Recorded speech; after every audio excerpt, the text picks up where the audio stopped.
can do anything that we wanna do.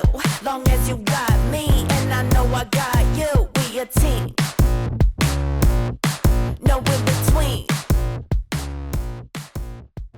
Welcome, Anna McBride. Thank you. So I am going to start with the first question that I always like to ask. What are the 3 words that describe you best? Resilient, visionary, and nurturing. I'm very creative. I had an active imagination as a child. You know, imaginary friends, imaginary everything, trying to escape. Been through a lot in my life, and the constant has been just getting back up. Right. So when you said you wanted to escape. One of 11, 2 alcoholic parents, immigrant mother, a lot of codependency, a lot of addictive aspects in the family tree. It seems like a natural path, being a therapist, caregiver, coming from a dysfunctional family, Right. working a lot with what area? I predominantly worked with addiction. My first specialty was disordered eating, so dealing with everything on the continuum from anorexia, bulimia, to just every kind of emotional eating or different adverse behaviors with food. I focused on the family dynamics because to heal the person, you have to heal the whole dynamic. And I created an environment. I had a farm, and I turned part of it into my therapy. It was a very comfortable cottage on the farm.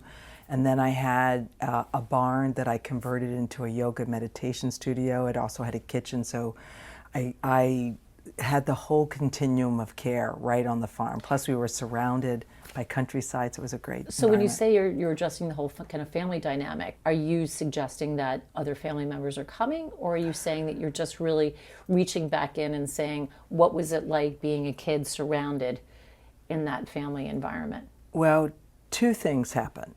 I had a lot of parents that would come to me with younger children, or under the age of 21, that were identified as having some Right. sort of eating disorder, and they wanted me to fix them. Got it. And my approach was more Fix us. us, right? The Right. family needs to be healed. Right. I also had adult clients that continued having disorders with food, the relationship with food. And I created this thing called family dinners at the barn, where I taught them a different way of relating to food, to the cooking of it, because it became very obvious to me that the older you got and you had a disorder, the more isolated you were. Where would the isolation come from? They wouldn't put themselves in a social environment unless they had to that involved food. Right. I am not downplaying the addiction to drugs and alcohol, but I've often thought with money and food, every day, all day, you're dealing with those 2 things. It must be just so hard to overcome. I think, to be honest, I was only semi-successful because it's difficult to appreciate and accept for the parents the part they were playing in their child's addiction, and as adults, the part that they themselves were still acting out in. It was really control around an environment that they had no control over, and they didn't have an understanding of how to really address it. Eventually, my therapy practice became one that was a bit more global, like all kinds of addiction. I saw family members suffering and even dying from their addictions. I became more vigilant about wanting to help. Right. I think the best life comes out of the result of healing the parts of ourselves that need healing, and really being able to be honest and see things more clearly, which is what a coach like me can do, you know, depending on what they need to pivot from or grow out of, whether that is addiction or grief, even divorce. All these things I've authentically dealt with and have had a lot of success working with clients. How did the dysfunction of your family kind of manifest itself with you, and what's been your journey? Well, to cope with the dysfunction within my family, which there was a lot, I took on an eating disorder at the age of 10. Was very athletic. I was a swimmer. I swam for the college that I attended.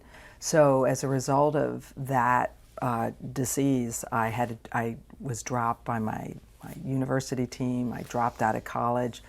And that was my first big escape. Like, I ran to California. And I had what we call Everybody now wants to. gap years. Right. They were the lost years. Right, the And lost years. Yeah, I had some of those too. it scared me, and I came running back home. And I met my my husband, and I was like 21. We both are adult children of alcoholics, both raised in those kinds of environments. So we didn't know what we didn't know, and we didn't know what the cost, what that effect of our dysfunction would happen.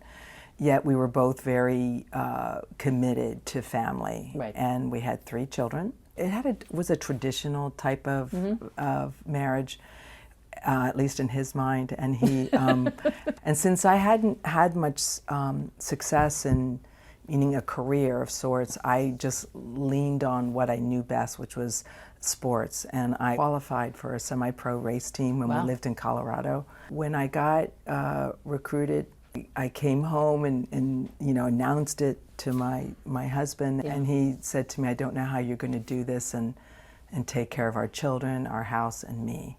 Right. And to keep the peace, I quit. Right. That's the regret I have. I was going to say, is that your biggest regret? Yeah, I dimmed my light for sake of his security. Right. So that's when I went back to school.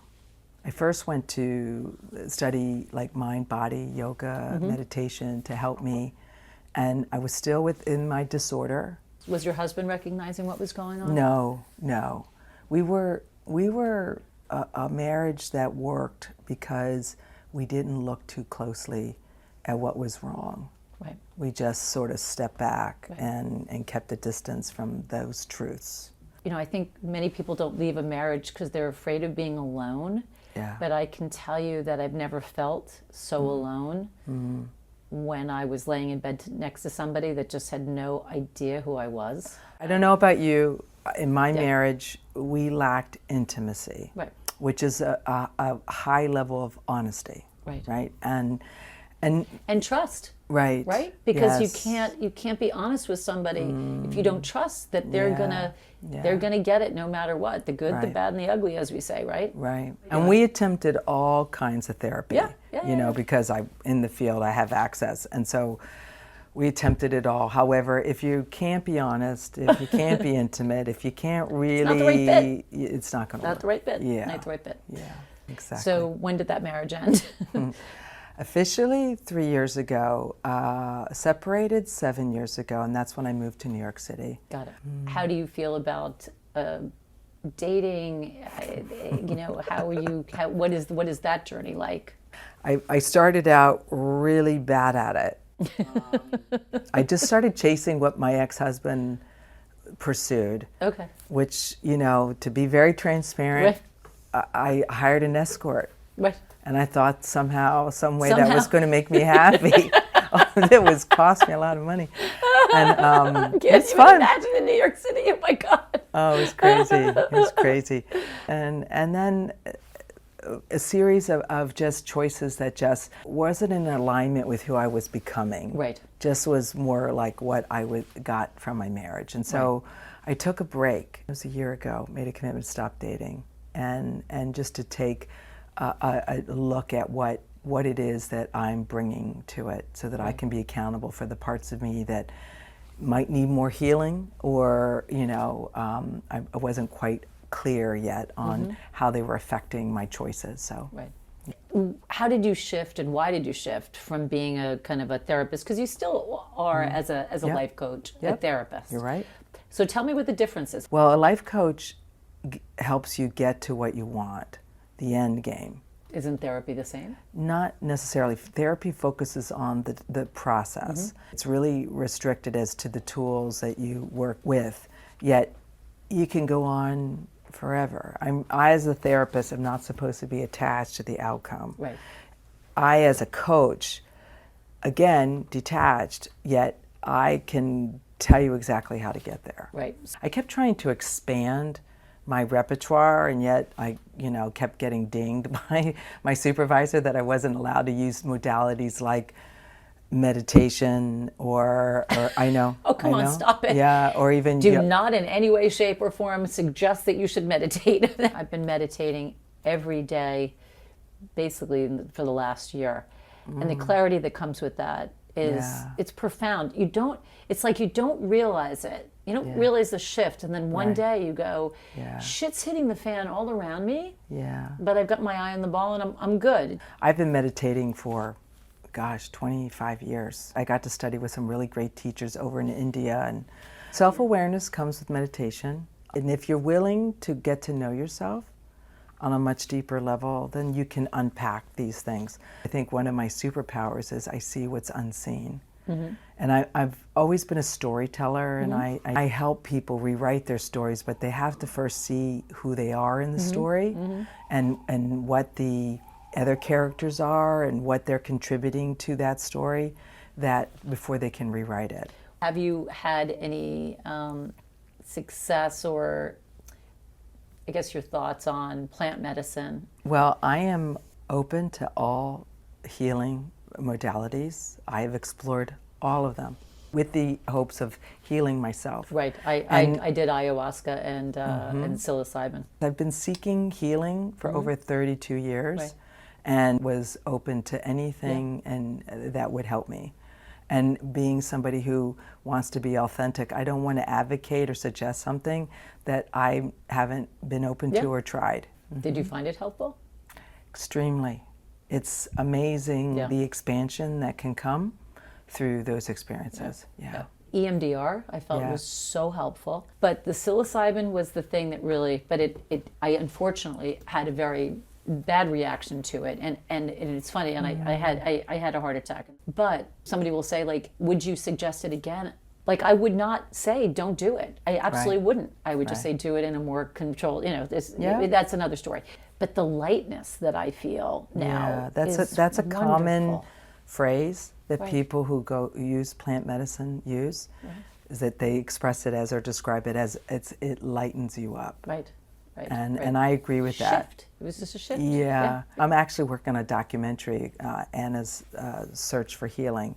We documented the ayahuasca journey that I've done in order to address certain traumas. And I have found that with every single ceremony, I've gotten a lot closer to understanding not only how to heal it, also how to be of service with it. Right. The information. And that's really, honestly, why I'm here. Right. So what do you want to leave behind in 2025? And what do you want to bring in 2026? Leave behind people pleasing and caring about what people think of me. And it's so funny because Judy was just here and she was talking about, I don't want to listen to what people have to say. But I was also saying, like, who can call you out? Because I think it's also important to have that person that you know that really knows you and gets you and can call you on your shit.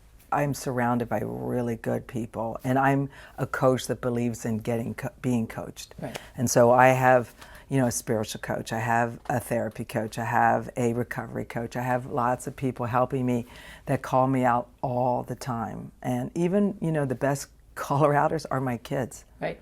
I have my twins who are 35 are very outspoken and have no problem telling me where I'm failing at the moment. Exactly. It is that fine line between feeling like they're just, being kind of mean as daughters can be to their mothers, but also you're absolutely right. There's really not anybody that I care more about what they think about me and how they see me and how I behave and how I am than my daughters. I also take heart in the fact that they mirror to me the strengths and qualities that I've worked really hard to heal and grow into. Right.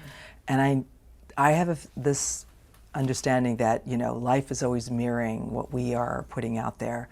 And if that's who I am, I'm okay with that. Love it. And I'm okay being called out by that part of me. Right. What are you bringing in 2026? I'm bringing visibility and just shine in my light. Shining my light. That's right. I've got a lot of light to shine, and I'm looking forward to that. We could sing the song. That's right. This little light of mine. That's right. This shine. Big light of mine. Big light I'm going to let it shine. Absolutely. Anyway, thank you so much for hopping in at the last minute. I appreciate and just opening making up room for me. I think it's wonderful, and I want to do do everything that I can to help you shine. Oh, So thank anyway, you. thank you so much. I'm for sure joining me. we'll find ways to Awesome. do that. Thank you. Thank you.